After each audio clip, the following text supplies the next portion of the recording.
So on the topic of taking a look at lightsabers beforehand I doing the actual review, this is the second lightsaber we're going to look at, and that is the Vaders Crossguard, which is based off the Corband Graflax kit.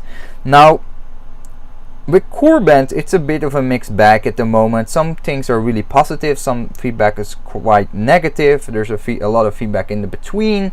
Some of their empty hills do require some additional tinkering beyond than what initially was expected.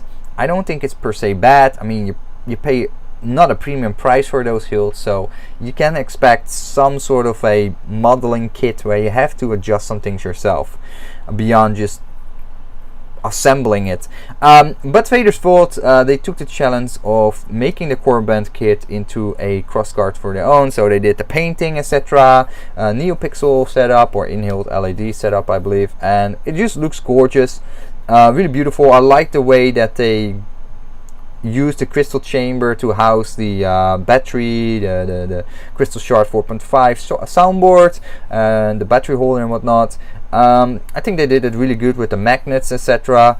I think it might have actually panned out better than how Corband initially wanted themselves, because they Vaders Vault added a lot more magnets, so it holds the lid much better, etc. So I think Vaders Vault did a lot of improvements, and I think that's a little bit the idea from Corband anyway. Like, they give you the canvas already 80% finished. You can go beyond that or just enjoy that lightsaber for a very affordable price. Now in the case of Vaders Vault, it will be a bit more pricey, of course, but then again you get that beautiful painting job. You can choose from different tiers of electronics in there, inhaled or Plector Pixel.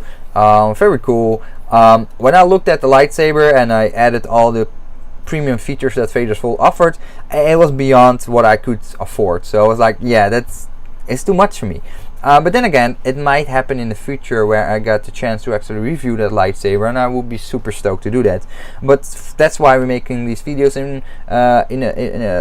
basically for later on, to in retrospective look back and see if I still stand with my comments I made in this video and the feedback that you guys gave, and see if that matches up or not. Because often you can either have an underwhelming feeling of a lightsaber till you actually hold it, and then it meets all your check boxes that you have in your mind, and it's just a fantastic hilt. And sometimes you very hyped up for a lightsaber, you receive it and it doesn't live up to what you really wanted. So that is something I'm gonna do with these future videos. We're gonna cover all the lightsabers that I've not reviewed yet, and we're gonna see, like, what is your feedback on that? Do you agree with my assessments or not, and why? So we have little discussions ongoing. I think that's gonna be a lot of fun.